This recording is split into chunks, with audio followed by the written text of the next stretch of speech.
Hi, my name's Mark Kemsley. We're talking about doing business in China, and in this clip I was initially going to talk about handling objections. But in fact, the real issue is not how to handle the objection, but actually to get it voiced. It's very common that if you're in a meeting with Chinese people, they simply will not tell you what they're thinking. And you need to understand this. In fact, you will often feel that they're agreeing with you when they really aren't. They may not even be listening. So you need to try to get them to open up a little bit, and this will be very important. How do you do that? When you're having a meeting, it's better if you can start with small things to get them to get used to voicing any opinion.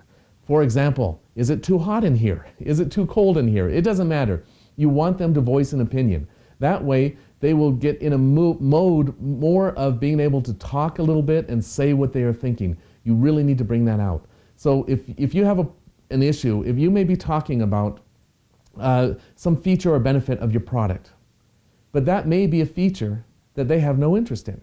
So isn't it important for you to understand first what they want to hear before you tell it to them?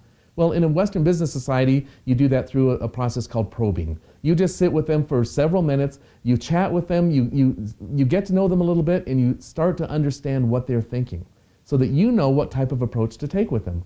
Well, in China, it's not quite that easy.